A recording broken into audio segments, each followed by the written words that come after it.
हाम्रो च्यानल श्रवण काव्यमा यहाँलाई स्वागत छ। हामी विगतका केही अङ्कहरूबाट विश्वचर्चित ओशोको प्रवचनहरूमा आधारित पुस्तक सम्भोगबाट समाधितिरको नेपाली अनुवाद वाचन गरेर सुनाइरहेका छौँ। यस पुस्तकलाई नेपालीमा मननराज पोखरेलले अनुवाद गर्नुभएको हो। आज हामी यस पुस्तकको 11औं भाग युवक को हो यहाँहरू समक्ष वाचन गरेर सुनाउनेछौँ। मेरा प्रिय आत्मन, युवकहरूका निमित्त केही भन्नुभन्दा पहिले युवाको अर्थ के हो भनेर ठिकसँग बुझ्नु जरुरी छ। शरीरको अवस्थासँग युवकको कुनै पनि सम्बन्ध छैन। उमेरले युवा देखिने कुरासँग यो सम्बद्ध छैन। बुढाहरू पनि युवा हुन सक्छन् अनि युवाहरू पनि बुढा हुन सक्छन्। बुढाहरू युवा हुने कुरा कहिलेकाहीँ हुन्छ, युवाहरू बुढा हुने कुरा चाहिँ प्राय हुन्छ। अनि यस देशमा त युवकहरू जन्मन्छन् भन्ने कुरामा पनि शङ्कै छ।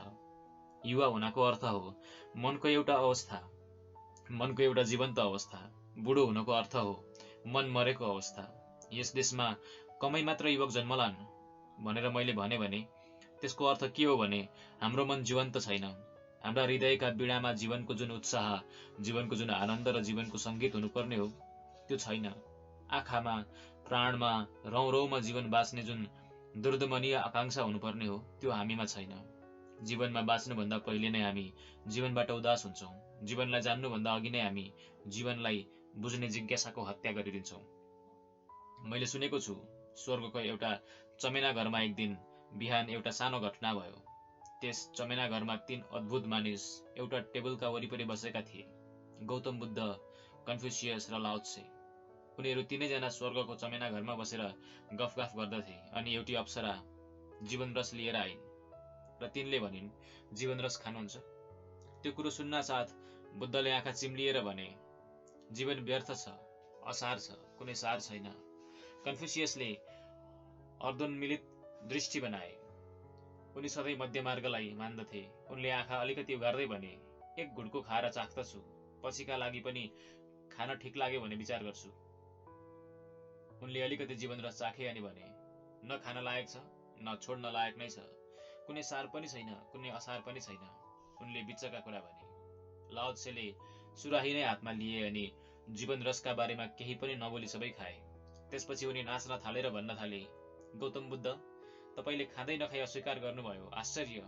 अनि अर्को आश्चर्य के भने कन्फ्युसियसले अलिकति चाख्नुभयो, तर कुनै कुरा कस्ता हुन्छन् भने पुरै जाने मात्र जान्न सकिन्छ, अलिकति चाख्दैमा त्यसको पत्तो पाइँदैन। कसैलाई 2 पंक्तिको कुनै एउटा छोटो कविता दिइयो भने त्यसबाट पुरै कविताका बारेमा केही पनि थाहा पाइँदैन। कसैलाई एउटा उपन्यासको एक पानो च्यातेर दिइयो भने त्यसबाट उपन्यासका सम्बन्धमा केही पत्तो पाइँदैन। कसैले बीणामा सङ्गीत बजाउँदै गरेको होस्, त्यसको एउटा स्वर कसैले पायो भने त्यसबाट बीणावादकले के बजाएको थियो भनेर केही पनि थाहा पाइँदैन। कसैलाई एउटा चित्रको सानो टुक्रा काटेर दिइयो भने त्यो ठुलो चित्रमा के छ भनेर त्यो सानो टुक्राबाट केही पनि पत्तो पाइँदैन। केही त्यस्ता कुराहरू छन् जसको स्वादबाट केही थाहा पाइँदैन।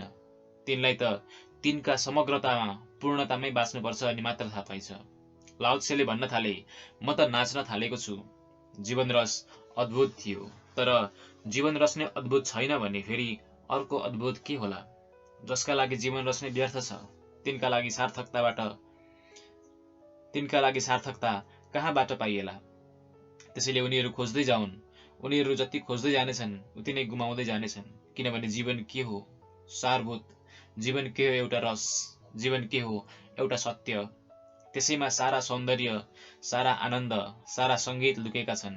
तर भारतमा भने युवक त्यस जीवनको दुर्दमनीय वेगबाट अपूर्ण भएको देखिँदैन।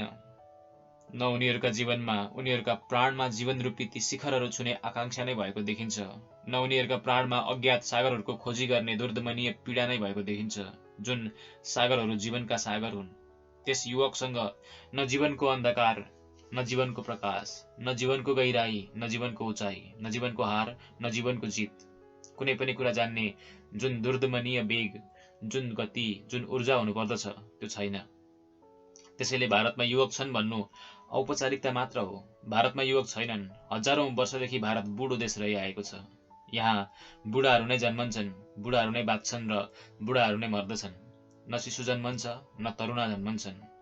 हामी कति बुढा भएका छौँ भने अब हाम्रा जराले जीवन रस तान्दैनन् अनि न हाम्रा हाँगाहरू जीवनको आकाशमा फैलिन्छन्, न हाम्रा हाँगाहरूमा जीवन पंक्षी बास बस्दछन्, न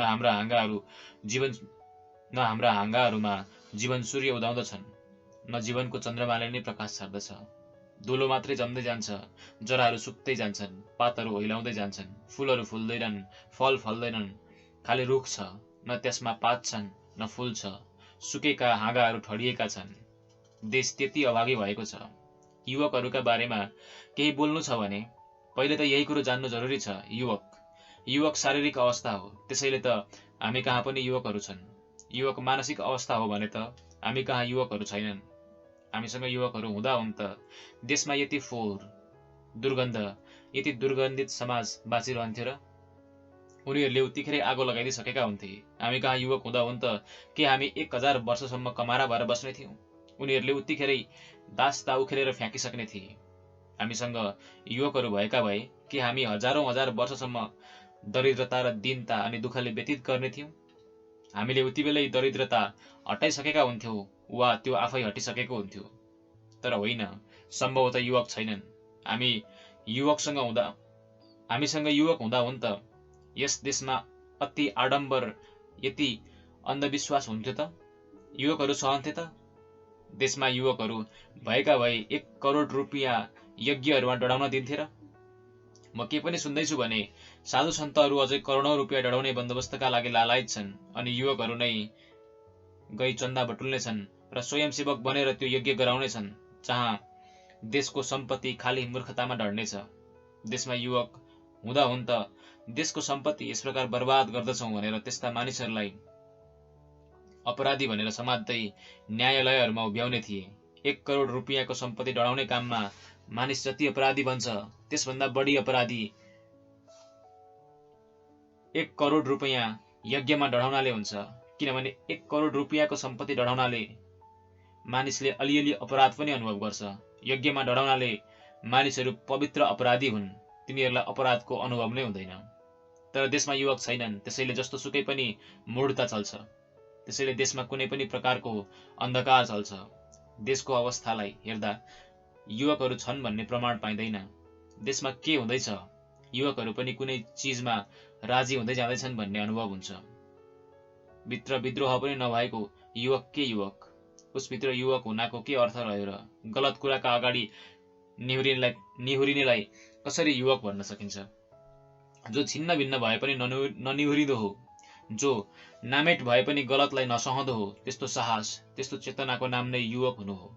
युवा हुनाको एउटै मतलब छ, विद्रोहीको त्यस्तो आत्मा जो निहुरिन जान्दैन, छिन्न भिन्न हुन जान्दछ, जो परिवर्तन गर्न चाहन्छ, जो जिन्दगीलाई नयाँ दिशातर्फ, नयाँ आयामतर्फ लैजान चाहन्छ, जो जिन्दगीलाई परिवर्तन गर्न चाहन्छ।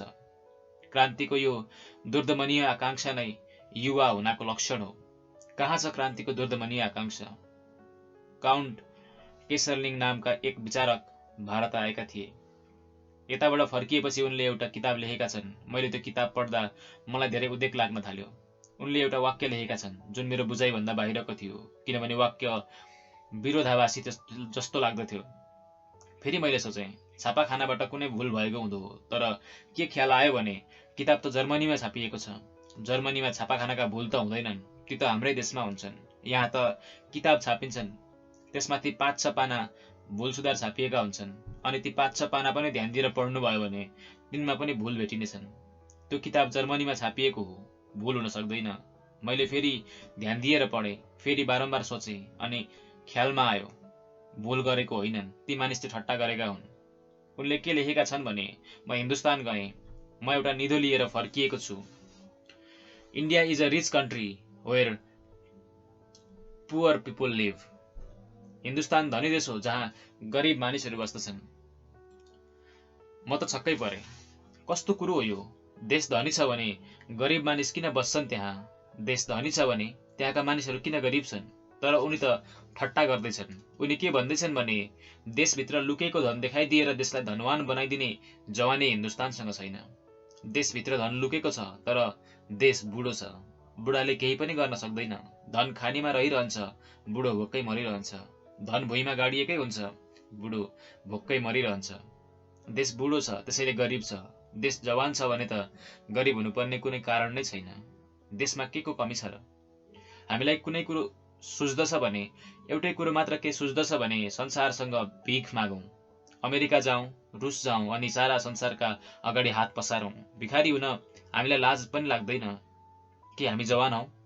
बाटामा एउटा जवान मानिस, हट्टाकट्टा मानिस भिख माग्दै गरेको देख्यौँ भने हामी उसलाई के भन्दछौँ भने जवान भएर पनि भिख माग्ने हो।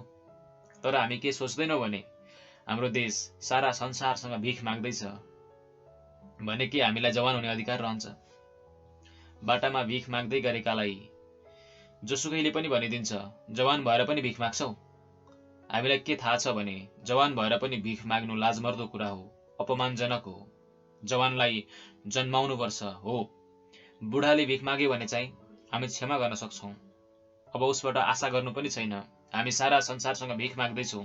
1947 पछि हामीले कुनै ठुलो काम गरेका छौँ भने त्यो के हो भने हामीले सारा संसारसँग भिख माग्ने काममा सफलता पाएका छौँ।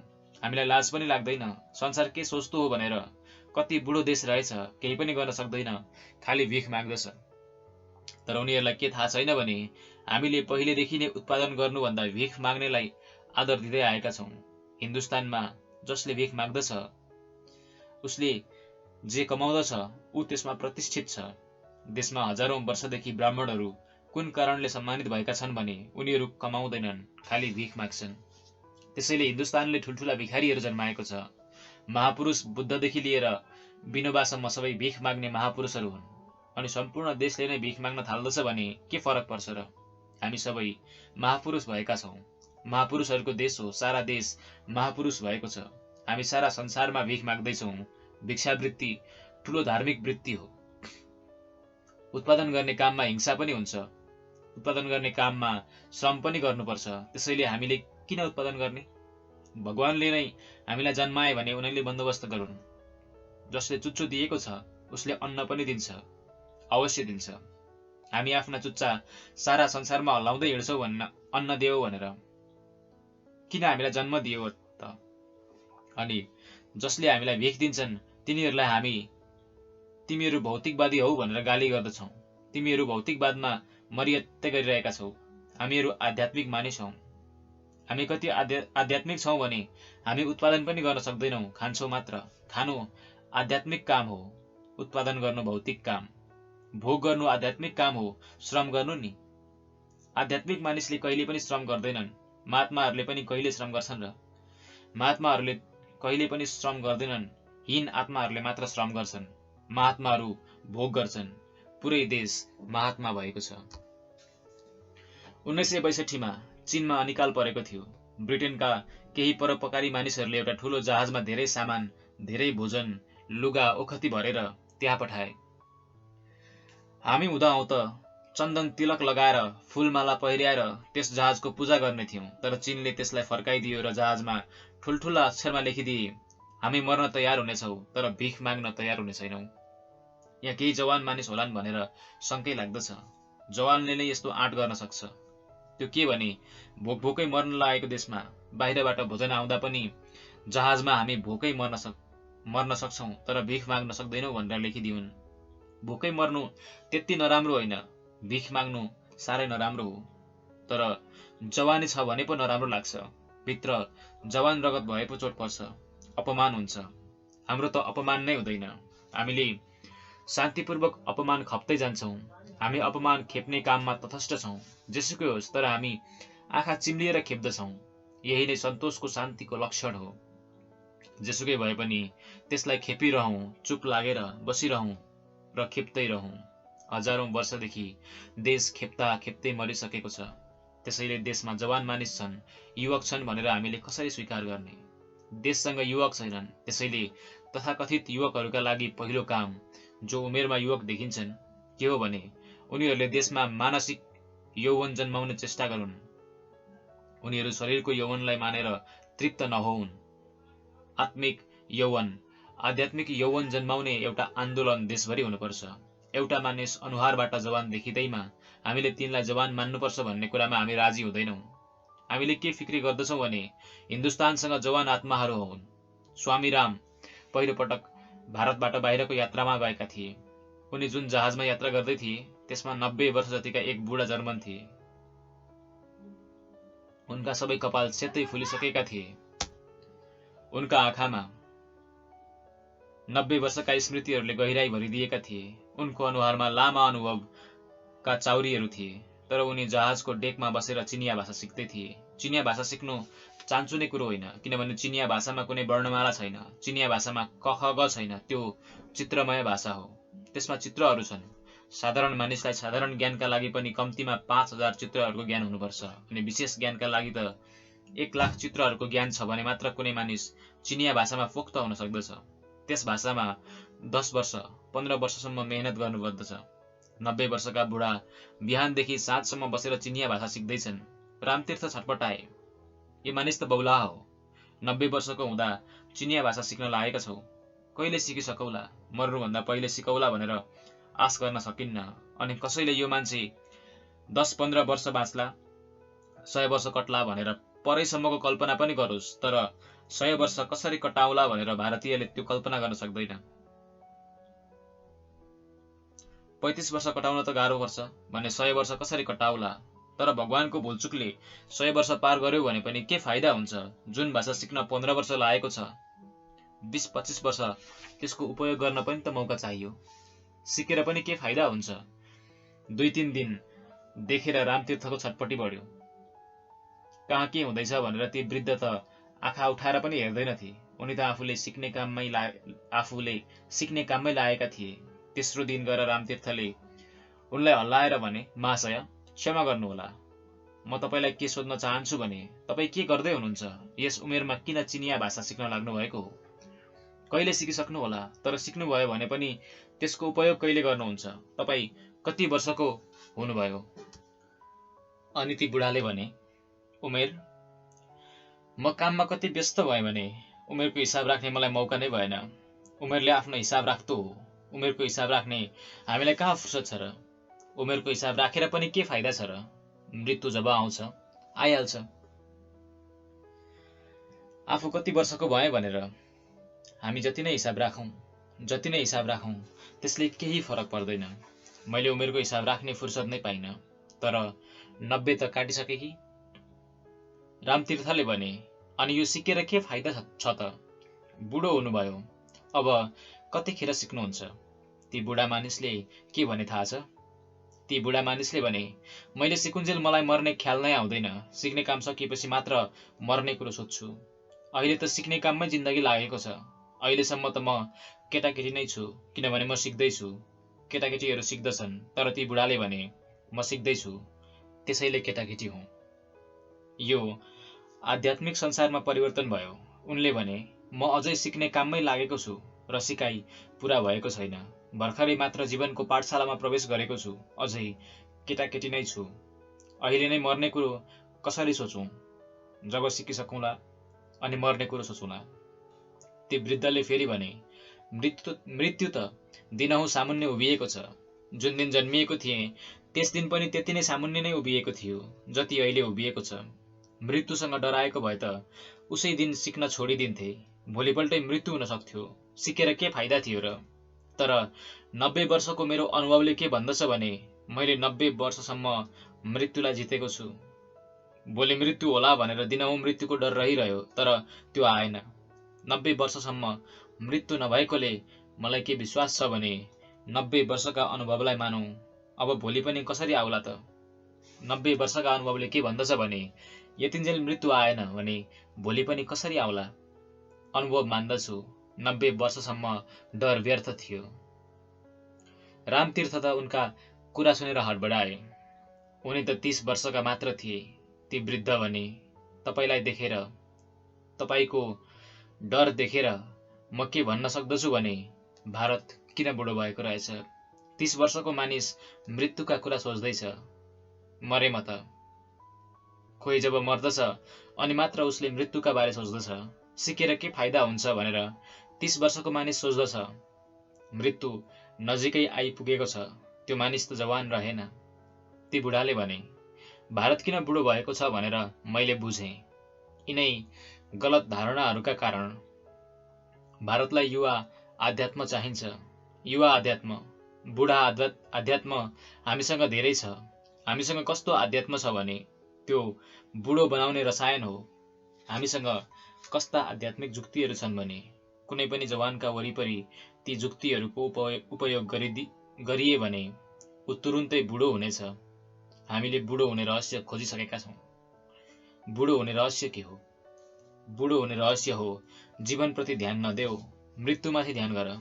पहिलो रहस्य, जिन्दगीपट्टि ध्यान नदिनु, मृत्युको ध्यान राख्नु। जिन्दगीको खोजी नगर्नु, मोक्षको खोजी गर्नु। यस पृथ्वीको फिक्री नगर्नु, परलोकको स्वर्गको फिक्री गर्नु। यो बुढो हुने रहस्य हो। जसलाई बुढो हुनु छ यो कुरो टिप्नु। जिन्दगीपट्टि हेर्दै नहेर्नु। फूल फुल्दै गरेको होस् तर तिमी फुल्दै गरेको फूलतिर नहेर्नु। बसेर तिमीले के सोच्नु भने यो छिट्टै ओइलाउनेछ। यही जुक्ति हो। गुलाबको बोटका छेउमा उभिएका छौ भने फूलको गन्ती नगर्नु, काँडा गन्नु। सबै असार छ, काँडै काँडा मात्र लाग्दछन्। 1000 काँडामा मुस्किलले एउटा फूल फुल्दछ। 1000 काँडाको गन्ती गर्नु, त्यसबाट जिन्दगीलाई असार सिद्ध गर्ने काममा सजिलो हुनेछ। दिन र रातलाई हेर्दा 2 दिनका बीचमा एउटा रात हुन्छ भनेर कहिल्यै नहेर्नु। सधैँ के हेर्नु भने 2 रातका बीचमा एउटा छोटो दिन हुन्छ। बुढो हुने जुक्ति भन्दैछु। जिन्दगीमा जता जता अँध्यारो हुन्छ त्यसलाई बढाइ चढाइ गर्नु। ठुलो देखाउने काँच आफूसँग राख्नु अनि जहाँ अँध्यारो देखिन्छ तुरुन्तै ठुलो देखाउने सिसा राख्नु अनि ठुलो अन्धकार हेर्नु। अनि जहाँ प्रकाश देखिन्छ त्यहाँ प्रकाशलाई तुरुन्त सानो देखाउने सिसा आफूसँग राख्नु। जहाँ फूल देखिन्छ गन्ती नगर्नु, तुरुन्त के सोच्नु भने के छ र फूलमा, क्षणभङ्गुर छ, अहिले फक्रिएको छ, अहिले ओइलाउँदछ। काँडो स्थायी हो, शाश्वत हो, सनातन हो, न फक्रन्छ न कहिले ओइलाउँदछ, सधैँ रहिरहन्छ। यी कुरामाथि ध्यान दिनाले मानिस चाँडै बुढो हुन्छ। मैले के सुनेको छु भने न्युयोर्कमा 100 तलाको एउटा भवनबाट एउटा मानिस तल झर्दै थियो। 100औं तलामाथिबाट त्यो मानिस झर्दै थियो। जब ऊ 50औं तलाको झ्याल नजिकैबाट झर्दै थियो, एउटा मानिसले टाउको बाहिर निकालेर चिच्याउँदै उसलाई सोध्यो, मित्र के छ हालखबर? उसले भन्यो, अहिलेसम्म त ठिकै छ। त्यो मानिस गडबड खालको मानिस हो। त्यो मानिस जवान हुने तरिका जान्दछ, तर त्यो ठिक होइन। त्यस मानिसले भन्यो, अहिलेसम्म त ठिकै छ, अहिलेसम्म त भुइँमा पुगेको छैन, त्यहाँ पुगेपछि हेरौँला। अहिले 50औं झ्यालसम्म सबै ठिक चल्दैछ, ओके। त्यो मानिस जवान हुने जुक्ति जान्दछ, तर हामीले यस्ता जुक्ति कहिले जान्नु हुँदैन। हामीले त बुढो हुने बाटामा हिँड्नु पर्दछ। बुढो हुने बाटो, पहिलो कुरा, जुन कुरा सुन्दर छ जिन्दगीमा त्यतापट्टि ध्यान दिँदै नदिनु। जुन कुरो कुरूप छ त्यसको खोजी गर्नु। तपाईँ कुनै गाउँमा जानुभयो र त कुनै मानिस आई, फलानो मानिस ठुलो सङ्गीतज्ञ हो, बाँसुरी अद्भुत बजाउँदछ भन्ला। त्यतिखेर उसलाई तुरुन्तै के भन्नु भने भुत्रो बजाउला बाँसुरी। त्यो मानिस त चोर हो, बेइमान हो, बाँसुरी के बजाउला र? तपाईलाई भ्रममा पर्नुभयो होला। त्यो मानिस साँच्चीकै चोर बेइमान हो, उसले बाँसुरी बजाउन सक्दैन। त्यो बुढो हुने जुक्ति हो। जवान मानिस त्यस गाउँमा जानेछ र कसैले उसलाई सोध्नेछ, त्यस मानिसलाई चिन्दछौ? त्यो त चोर बेइमान छ। अनि त्यस जवान मानिसले भन्नेछ, ऊ चोर र बेइमान कसरी हुन सक्ला र? मैले उसलाई बाँसुरी मिठोसँग बजाउँदै गरेको देखेको छु। जो यति अद्भुतसँग बाँसुरी बजाउँदछ ऊ चोर हुन सक्दैन। बुढाले जिन्दगीलाई हेर्ने तरिका हो दुःखलाई हेर्नु, अन्धकारलाई हेर्नु, मृत्युलाई हेर्नु, काँडालाई हेर्नु। हिन्दुस्तानले हजारौं वर्षदेखि दुःखलाई हेर्दै आएको छ।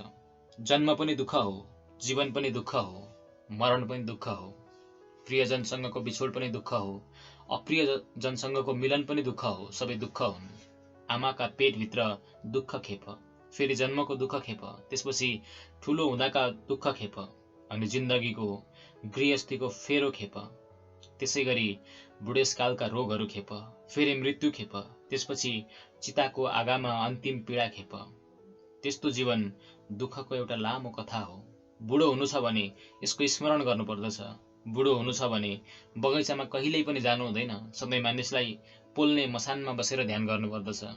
सुन्दर चिजबाट जोगिनुपर्छ, असुन्दर चिजलाई हेर्नुपर्छ, विकृत जति मात्र हेर्नुपर्छ, स्वास्थ्यलाई छोडिदिनुपर्छ। सुख पाइयो भने भन्नुपर्छ, क्षणभङ्गुर छ, अहिले छ, भरे नै सकिन्छ। दुःख पाइयो भने छातीमा टाँसेर बस्नुपर्छ अनि आँखाले सधैँ जीवन पारी मात्र हेर्नुपर्छ। यस जीवनलाई चाहिँ होइन, यस जीवनलाई प्रतीक्षालय ठान्नुपर्छ। मानौ तपाईँ केही बेरका लागि बडौदाको स्टेसनमा प्रतीक्षालयमा बस्नुभएको छ। त्यही बोक्रा फ्याँकिरहेका छन्, त्यही पान थुक्दैछन्, किनभने हामीले के गर्नु छ भने केही बेरमा हाम्रो रेल आउनेछ र हामी हिँड्नेछौँ। तिमीभन्दा पहिले पनि प्रतीक्षालयमा जो बसेको थियो उसले पनि प्रतीक्षालयसँग त्यस्तै सद्व्यवहार गर्दै थियो। तिमीले पनि त्यस्तै सद्व्यवहार गर, तिमी पछिकाले पनि त्यस्तै गर्नेछन्। प्रतीक्षालय फोहोरको घर बन्नेछ, किनभने कसलाई के मतलब छ र? हामीलाई त केही बेर बस्नु छ, त्यसैले राम राम जप्दै समय बिताइदिन्छौँ। एकैछिनमा रेल आइपुग्छ, हामी गइहाल्छौँ। जिन्दगीसँग जुन मानिसका आँखा मृत्युको पारी हेर्दछन् उनीहरूका व्यवहार प्रतीक्षालयका व्यवहार हुन्। उनीहरू भन्दछन् छिनभरको जिन्दगी हो, गइहाल्नु पर्दछ, के गर्नु छ र हामीलाई? हिन्दुस्तानका सन्त महात्माहरू मानिसहरूलाई यही कुरो बुझाउँदैछन्। जिन्दगी क्षणभङ्गुर छ, यसको माया मोहमा पर्दै नपर्नु। ध्यान त्यहाँ राख्नु, मृत्युमाथि, अगाडि मृत्युपछि। यही छायामा सारा देश बुढो भएको छ। जवान हुनु छ भने जिन्दगीलाई हेर्नु, मृत्युलाई लत्याइदिनु। मृत्युसँग के प्रयोजन छ र? बाँचुन्जेल बाँचिएकै छ, त्यतिन्जेल मृत्यु हुँदैन। सुकरात मर्न लागेका थिए। ठिक त्यसै बेला उनका लागि भनेर बाहिर बिख मिसाइँदै थियो। बिख मिसाउने मानिस बिस्तारै बिस्तारै बिख मिसाउँदै थियो। ऊ के सोच्थ्यो भने त्यतिन्जेल सुकरात बाँचिरहन्छन्, बाँचेकै जाति, जति बेर लागे पनि लागोस्, बेला भयो, बिख आइपुग्नु पर्ने थियो। सुकरात बेला बेलामा उठ्दै बाहिर जाँदै उसँग सोध्छन्, मित्र, अब कति बेर लाग्छ? त्यस मानिसले भन्यो, सुकरात, के तपाईँ बौलाउनु भयो? तपाईँ केही बेर अझै बाँच्नु होला, तपाईँभित्र केही बेर अझै सास जाओस्, केही बेर सूर्यको प्रकाश अझै देख्नुहोस्, केही बेर फक्रँदै गरेका फुललाई, आकाशलाई मित्रका आँखामा चियाउनुहोस्, केही बेर भनेर म ढिलो गर्दछु। नदी पनि समुद्रमा मिसिनु अघि पछाडि फर्किएर हेर्दछ। तपाईँ पनि फर्किएर हेर्नुहोस्, म अझै केही अबेला गर्दछु। तपाईँ किन हतारिँदै हुनुहुन्छ? तपाईँ किन यति पागल बन्दै हुनुहुन्छ? सुकरातले भने, म किन हतारिँदैछु रे? मेरो प्राण मृत्युलाई बुझ्ने कामका लागि छटपटाइरहेको छ। नयाँ कुरा जान्नु मेरो सधैँको इच्छा रहिआएको छ। मृत्यु नयाँ चिज हो, हेरौँ के रहेछ भन्ने सोच्दछु। यी मानिस जवान हुन्, यी मानिस बुढा होइनन्। मृत्युलाई पनि हेर्ने कामका लागि यिनको आतुरता नयाँलाई। मित्र के भन्न थाले भने, केही बेर अझै बाँच्नुहोस्। सुकरातले भने, म जतिन्जेल बाँचिरहेको छु, बाँचिरहन्छु। म के हेर्न चाहन्छु भने बिख खाएपछि मर्दछु कि बाँचिरहन्छु? मानिसहरूले सोधे, मर्नु भयो भने? अनि उनले भने, मरे भने त कुरै सकिए नि, किनभने हामी छँदै छैनौँ भने त चिन्ताको कुनै कारण नै छैन। अनि जबसम्म जिउँदै हुन्छौँ त्यतिन्जेल बाँचिरहेकै हुन्छौँ। मर्यौँ भने त मरिहाल्यौँ नि, चिन्ताका कुरै छैन, कुरा सकिहाल्दछ। तर त्यतिन्जेल म जिउँदो छु, बाँचिरहेकै छु। त्यतिन्जेल म मरेको हुन्न, त्यसैले म पहिले नै किन मरौँ? सबै मित्रहरू मरे झैँ नजिकै बसेका छन्, रुँदैछन्, बिखको छटपटाहटले अट्याएको छ। सुकरात भने प्रसन्न छन्। उनी भन्दछन्, जतिन्जेल म बाँचिरहेको छु, त्यतिन्जेल जिउँदै छु, त्यतिन्जेल म जिन्दगीलाई नै जानौँ। अनि म के सोच्दछु भने मृत्यु पनि जिन्दगीमा एउटा घटना हुँदो हो त त्यसलाई पनि जानौँ। सुकरातलाई बुढो बनाउन सकिँदैन। मृत्यु सामु उभिए पनि उनी बुढा हुँदैनन्। अनि हामी, जिन्दगी सामु उभिदिन्छ, जिन्दगी सामु उभिरहन्छ अनि हामी बुढा हुन्छौँ। यस प्रवृत्तिले भारतमा युवा मस्तिष्कलाई जन्मन दिँदैन। जीवनका दुःखद, जीवनका विषादपूर्ण चित्र च्यातेर फ्याँकिदेऊ, आगो सल्काइदेऊ त्यसमा। अनि जसले जिन्दगीका दुःख र जिन्दगीका विषादलाई बढाइ चढाइ भन्दछन् ती जिन्दगीका शत्रु हुन्, देशमा युवा जन्मन दिने कामका शत्रु। उनीहरू युवक जन्मिनु अघि नै बुढो बनाइदिन्छन्। केही दिन पहिले म भावनगरमा थिएँ। एउटी सानी केटीले 13-14 वर्षकी हुँदी हो म कहाँ आएर के भनी भने, मलाई आवागमनबाट छुटकारा पाउने बाटो बताइदिनुहोस्। 13-14 वर्षकी केटी के भन्दछे भने, म आवागमनबाट कसरी छुटकारा पाऊँ? अनि यस देशमा कसरी जवान जन्मन्छ। 13-14 वर्षकी केटी बुढी भई ऊ के भन्दछे भने म कसरी मुक्त हौं, जीवनबाट छुटकारा पाउने विचार गर्न थालेकी छे। उसले अझै जीवनद्वार ढकढक्याएकी पनि छैन, अझै जीवनका झ्याल उग्रिएका पनि छैनन्, अझै जीवनको बीडा झङ्गीकृत पनि भएको छैन, अझै जीवनका फूल पनि फोक्रिएका छैनन्। ऊ ढोका बाहिर नै सोध्न थाली, छुटकारा, मुक्ति, मोक्ष कसरी पाइन्छ। उसको मस्तिष्कमा कसैले विष हालिदियो।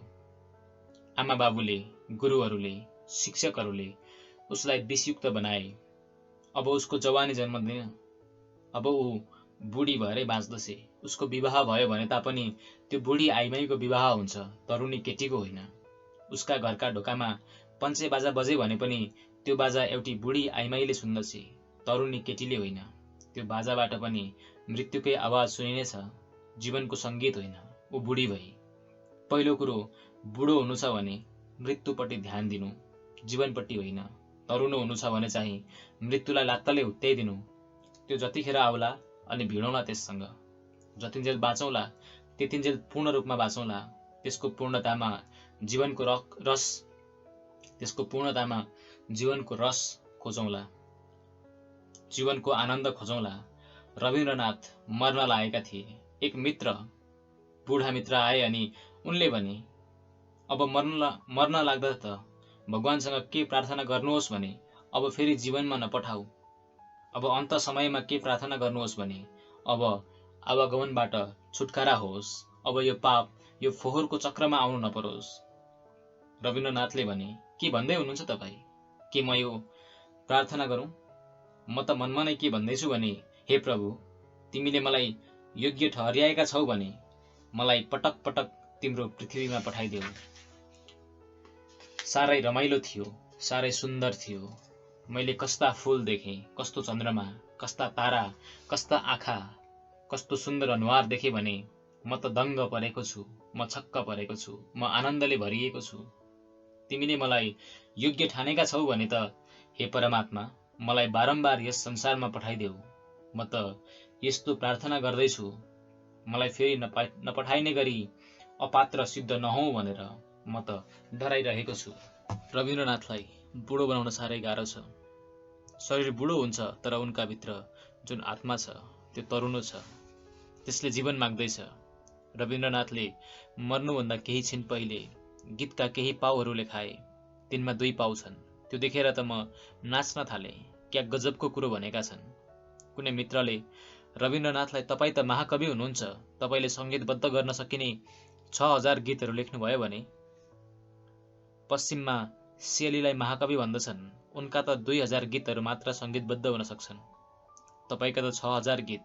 तपाईँभन्दा ठुला कवि त संसारमा कहिले जन्मिएका छैनन्। रविन्द्रनाथका आँखामा आँसु बग्न थाले अनि रविन्द्रनाथले भने, के भन्दै हुनुहुन्छ? म त भगवानलाई के भन्दैछु भने मैले अझैसम्म गीत गाएकै थिइनँ। म त अझै सुर बसाउँदै थिएँ र बिदाको बेला आइपुग्यो। अझसम्म त ठोकठाक गरेर तानपुरा मात्र ठिक बनाएको थिएँ। मैले गीत गाउन थालेकै थिइनँ। यतिन्जेल त तानपुरा मात्र ठिक पारेको थिएँ।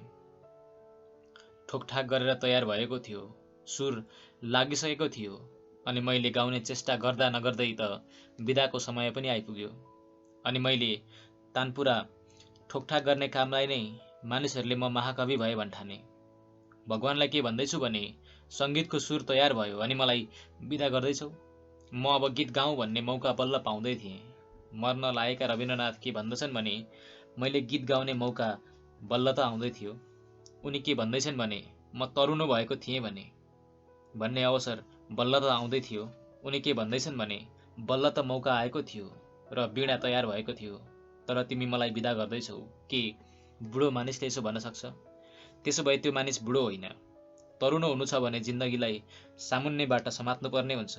जिन्दगीका एक एक क्षण बित्दै जाँदैछन्, तिनलाई मुठीमा अठ्याउनुपर्छ, त्यसलाई बाँच्ने पुरा चेष्टा गर्नुपर्छ अनि तिनीहरू मात्र बाँच्न सक्दछन् जसले त्यसमा रसको दर्शन गर्दछन्। अनि जिन्दगीका बाटामा दुवै चिजहरू छन्, काँडा पनि छन् र फूलहरू पनि। जसलाई बुढो हुनु छ उनीहरूले काँडाकै गन्ती गरून्, जसलाई तरुनो हुनु छ तिनले फूलको गन्ती गरून्। अनि म चाहिँ के भन्दछु भने फुलको एउटा पत्रको तुलनामा करोडौं करोड काँडा के हुन् र गुलाबको फुलको एउटा सानो पत्र नै कति चमत्कार हो भने करोडौं काँडा जम्मा गर्यो भने पनि त्यसबाट के प्रमाणित हुन्छ र? त्यसबाट केही पनि सिद्ध हुँदैन। त्यसबाट कति मात्र सिद्ध हुन्छ भने यो संसार साह्रै अनौठाको छ, जहाँ यत्तिका काँडा हुँदा पनि मखमल जस्ता गुलाबका फुल उत्पन्न हुन सक्छन्। त्यसबाट यति मात्र प्रमाणित हुन्छ, अरू केही पनि सिद्ध हुँदैन। तर हामी त्यसलाई कसरी हेर्दछौँ भन्ने कुरो हेर्ने दृष्टिकोणमा निर्भर हुन्छ। पहिलो कुरो, जीवनमाथि ध्यान गरिनुपर्दछ, मृत्युमाथि होइन। त्यसो भए मात्र मानिस जवानभन्दा पनि जवान हुँदै जान्छ। बुढेसकालको अन्तिम क्षणसम्म मृत्युको सङ्घारमा उभिएर पनि त्यस्तो मानिस जवान हुन्छ। दोस्रो कुरो, जुन मानिसले जीवनमा सुन्दर चिजलाई हेर्दछ, जुन मानिस जवान छ, त्यो मानिस असुन्दर चिजलाई हटाउन सङ्घर्ष पनि गर्छ। जवानीले हेर्ने मात्र होइन, लड्ने काम पनि गर्दछ। जवानी उभिएर तमासा हेर्ने, बस्ने दर्शक होइन। जवानीको अर्थ हो बचाइ, तमासा हेराइ होइन। जवानीको अर्थ हो सृजन, जवानीको अर्थ हो सम्मिलित हुनु। त्यसैले सहभागिता दोस्रो सूत्र हो। बाटाका छेउमा उभिएर तिमी जवानीको यात्रालाई, जीवनको यात्रालाई हेरिरहन्छौ भने तिमी तमासे हो। तिमी जवान होइनौ, निष्क्रिय तमासे हो। निष्क्रिय तमासे जवान हुन सक्दैन। जवान जीवनमा सम्मिलित हुन्छ। जुन मानिसलाई सौन्दर्यप्रति प्रेम छ, जुन मानिसलाई जीवनको रस र आनन्दसँग प्रेम छ, जुन मानिसलाई जीवनको आह्लादसँग प्रेम छ, ऊ जीवनलाई आह्लादित बनाउन मेहनत गर्छ, सुन्दर बनाउन श्रम गर्दछ। ऊ जीवनको कुरूपतासँग भेट्दछ। ऊ जीवनलाई कुरूप बनाउनेहरूका लागि विद्रोही हुने गर्दछ। कति कुरूपता छ समाज र जीवनमा, कति धेरै कुरूपता छ। तिमीलाई सौन्दर्यप्रति प्रेम छ भने एउटा युवक एउटी सुन्दर युवतीको तस्बिर लिएर बसोस् र पूजा गर्न थालोस्। एउटी युवती एउटा सुन्दर युवकको तस्बिर लिएर बसोस् र कविता लेख्न थालोस्। यतिबाट मात्र जवानीका काम पूरा हुँदैनन्। सौन्दर्यप्रति प्रेमको अर्थ हो सौन्दर्य सिर्जना गर, जिन्दगीलाई सुन्दर बनाऊ। आनन्दको उपलब्धि र आनन्दको आकाङ्क्षाको अर्थ हो आनन्दलाई चारैतिर छर। फूल चाहन्छौ भने फूलहरू सिर्जना गर्ने काममा संलग्न हौ। तिमी जिन्दगीलाई जस्तो बनाउन चाहन्छौ त्यस्तै बनाऊ। जवानीले तिमीले केही गर भन्ने चाहन्छ, ठिङ्ग उभिएर तमासा हेर्दै नबस। हिन्दुस्तानको जवानी तमासे हो। मानव जीवनको कुनै शोभायात्रा त्यतैबाट गुज्रिँदैछ कि भने चाहिँ हामी ठिङ्ग उभिएर हेर्दै रहन्छौँ, निष्क्रिय अडिएका छौँ, हेर्दैछौँ। मनपरी भइरहेछ देशभरि, मनपरी भइरहेछ, शोषण भइरहेछ। जवान मानिस ठिङ्ग उभिएर हेर्दैछ, मूर्ख्याइ हुँदैछन्। जवान उभिएर हेर्दैछ, बुद्धिहीन मानिसहरूले देशको नेतृत्व गर्दैछन्। जवान चाहिँ ठिङ्ग उभिएर हेर्दैछ, जडता धर्मगुरु बनेर बसेको छ। जवान ठिङ्ग उभिएर तमासा हेर्दैछ, देशका सबै हितहरूलाई नष्ट गरिँदैछ। अनि युवक चाहिँ ठिङ्ग उभिएर हेर्दैछ। यो कस्तो यौवन हो? कुरूपतासँग भिड्नुपर्छ, असौन्दर्यसँग घम्सी गर्नुपर्छ, शोषणसँग लड्नु पर्दछ, जिन्दगीलाई विकृत बनाउने तत्त्वहरूसँग सङ्घर्ष गर्नुपर्छ, जिन्दगीका रगत पिउनेहरूसँग लड्नुपर्छ। अनि मात्र मानिस युवक हुन्छ। त्यसपछि ऊ सागरका लहरहरूमा बाँच्दछ, अनि आँधीमा बाँच्दछ, अनि ऊ आकाशमा उड्न थाल्दछ। तर तिमी के भिड्दैछौ? यो कुनै व्यक्तिगत भिडन्त नै होइन, सामूहिक घम्साघम्सीका त कुरा बेग्लै भइहाले। झगडा होइन यो। झगडा नगरिकन, लडाइँ नगरिकन यौवनमा निखार आउँदैन। यौवन सधैँ भिड्दै रहन्छ र निखार आउँछ। जति भिड्दछ त्यति नै निखार आउँछ। सुन्दरताका लागि, सत्यका लागि, शिवका लागि यौवन जति भिड्दछ उति नै निखार आउँदै जान्छ। तर के भिडौला? तिम्रा बाबु आउनेछन् र तिम्रो घाँटीमा डोरी बाँध्दै भन्नेछन्, यस केटीसँग विवाह गर अनि तिमी घोडामा सवार हुनेछौ। के तिमी युवक हौ? अनि तिम्रा बाबु केटीका घर गएर के भन्नेछन् भने, यी कन्याबाट 10,000 रुपियाँ लिनेछौ। अनि तिमी मजासँग मनमनै के गुन्दैछौ भने 10,000 रुपियाँले स्कुटर किनौँ कि के गरौँ? के तिमी युवक हौ? कस्तो यौवन त 2 कौडीको यौवन हो। यस्तो यौवन त 2 कौडीको यौवन हो। जुन युवतीलाई तिमीले कहिल्यै मन पराएका थिएनौ, जुन युवतीलाई तिमीले कहिल्यै प्रेम गरेका थिएनौ, जुन युवकलाई तिमीले चाहेकै थिएनौ, अनि जुन युवकलाई तिमीले छोएकै थिएनौ त्यस युवकसँग विवाह गर्न वा त्यस युवतीसँग पैसाका लागि विवाह गर्न तिमी सहमत भएका छौ, समाजको व्यवस्थाका निमित्त राजी भएका छौ, त्यसो भए तिमी जवान होइनौ। तिम्रो जिन्दगीमा ती फूल कहिल्यै पनि फक्रिँदैनन् जुन युवा मस्तिष्कले जान्दछ। तिमीले कहिल्यै पनि आकाशलाई छुन सक्दैनौ जुन युवा मस्तिष्कले छुन्छ। तिमी छँदै छैनौ। तिमी माटाका डल्ला हौ जसलाई जतासुकै सारिँदैछ, जहाँसुकै लगिँदैछ। तिमी जेसुकै पनि चुपचाप मान्दैछौ। तिम्रा मनमा न सन्देह छ, न जिज्ञासा, न सङ्घर्ष छ, न पुकार, न सोधखोज छ। के हुँदैछ यो? मनपरी हुँदैछ। हामी चाहिँ ठिङ्ग उभिएर हेर्दैछौ। यसरी यौवन जन्मिँदैन। त्यसैले तिमीलाई दोस्रो सूत्र के बताउँदछु भने यौवन सङ्घर्षबाट उत्पन्न हुन्छ। यौवन सङ्घर्षबाट सिर्जना हुन्छ। गलतका लागि पनि सङ्घर्ष हुन सक्छ, तर त्यतिखेर यौवन कुरूप भइदिन्छ। सङ्घर्ष खराबका लागि पनि हुन सक्छ, त्यतिखेर यौवन विकृत भइदिन्छ। सङ्घर्ष अँध्याराका लागि पनि हुन सक्छ, त्यतिखेर यौवनले आत्मघात गर्दछ। तर जब सत्यका लागि सङ्घर्ष हुन्छ अनि यौवन सुन्दर, स्वस्थ, सत्य बन्दै जान्छ। हामी जसका निमित्त भिड्दछौँ त्यही नै बन्दछौँ। यस कुरामा ध्यान दिउँ। हामी जसका लागि लड्छौँ अन्ततः हामी त्यही नै हुन्छौँ। सुन्दरताका लागि लड अनि तिमी सुन्दर हुनेछौ। लड सत्यका लागि अनि तिमी सत्य नै बन्नेछौ। श्रेष्ठताका लागि लड अनि तिमी श्रेष्ठ नै हुनेछौ। तर भिडेनौ भने तिमी ठिङ्ग उभिँदा उभिँदै कुहिनेछौ र मर्नेछौ अनि केही पनि हुने छैनौ। जिन्दगी सङ्घर्ष हो र यो सङ्घर्षबाट नै उत्पन्न हुन्छ अनि हामी जस्तो सङ्घर्ष गर्दैछौँ त्यस्तै हुन्छ। अनि हामी जस्तो सङ्घर्ष गर्दैछौँ त्यस्तै हुनेछौँ। हिन्दुस्तानमा कुनै सङ्घर्ष छैन, कुनै झगडा छैन। हिन्दुस्तानका मनमा कुनै पनि घम्साघम्सी छैन। सब थोक हुँदैछन्, अनौठा हुँदैछन्। हामी सबै जान्दैछौँ, देख्दैछौँ, सब थोक भइरहेका छन् अनि हुन दिँदैछौँ। हिन्दुस्तानको यौवन जागरुक हुने हो भने हिन्दुस्तानमा जे जति मूर्खैहरू भइरहेका छन् ती फेरि हुने छैनन्। एउटा आवाजमै छिन्न भिन्न हुनेछन्। युवक नभएकै कारण अनेक थोक हुँदैछन्। त्यसैले म दोस्रो कुरा भन्दछु, सङ्घर्षको अवसर खोज्नु। सत्यका लागि, सच्चाइका लागि, इमान्दारिताका लागि। यतिखेर नै भिड्न सकेनौ भने त बुढेसकालमा कहिले पनि भिड्न सक्दैनौ। अहिले पो मौका छ, तागत छ। अहिले पो मौका छ, शक्ति छ। अहिले पो मौका छ, किनभने अनुभवले तिमीलाई बेइमान बनाइसकेको छैन। अहिले त तिमी निर्दोष छौ। अहिले त तिमी भिड्न सक्छौ। अहिले तिमीभित्र यो गलत हो भनेर आवाज उठ्न सक्दछ। उमेर बढ्दै गएपछि अनुभव बढ्दै जान्छ, चलाखी बढ्दछ। अनुभवबाट ज्ञान बढ्दैन, खालि धुर्त्याइ बढ्दछ, खालि चलाखी बढ्दछ।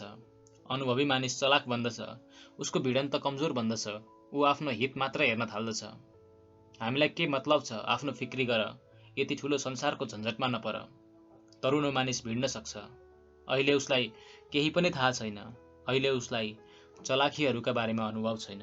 तिमीहरू चलाखीमा दीक्षित हुनु अघि नै अनि तिम्रा उपकुलपति र शिक्षक अनि आमाबाबुले तिमीहरूलाई चलाखीको प्रमाणपत्र दिनुभन्दा पहिले नै भिड्नु। तिमीहरूको भिडन्त चलिरहला अनि तिमीहरू चलाखीमा होइन, जीवनका अनुभवहरूमा दीक्षित हो। तिमीहरूका भिडन्त चलिरहला अनि भित्र लुकेको आत्मा खारियोस्, त्यो प्रकट होस्, तिमीहरूलाई त्यसको दर्शन होस्। अनि जुन दिन मानिसले आफूभित्र लुकेको जीवन रसको पुरा अनुभव पाउँदछ त्यसै दिन पूर्ण अर्थमा जीवित हुन्छ। त्यसैले म भन्दछु, जुन मानिसले एकपटक एकछिनका लागि भए पनि पुरै अर्थमा जीवन रसलाई जान्दछ उसको फेरि कहिल्यै मृत्यु हुँदैन। ऊ अमृतसँग सम्बद्ध हुन्छ। युवा हुनु अमृतसँग सम्बद्ध हुने बाटो हो। युवा हुनु आत्माको खोजी हो। युवा हुनु परमात्माको मन्दिरमा गरिने प्रार्थना हो। मैले केही कुरा भने, मेरा कुरालाई यति प्रेमपूर्वक सुनिदिनु भयो, त्यसबाट म धेरै अनुग्रहित छु। अनि अन्तमा तपाईहरू सबैभित्र विराजमान परमात्मालाई प्रणाम गर्दछु। मेरो प्रणाम स्वीकार गर्नुहोस्। अहिले तपाईहरूले सुन्नुभएको वाचन ओशोको विश्वचर्चित प्रवचनहरूमा आधारित पुस्तक सम्भोगबाट समाधितिरको नेपाली अनुवाद हो। यस पुस्तकलाई मननराज पोखरेलले नेपालीमा अनुवाद गर्नुभएको हो। हामीले आज यस पुस्तकको 11औं अङ्क वाचन गर्यौं। आगामी दिनमा चाँडै अर्को अङ्क लिएर उपस्थित हुने बाचा गर्दै म प्रस्तुता यहाँहरू समक्ष बिदा लिन चाहन्छु।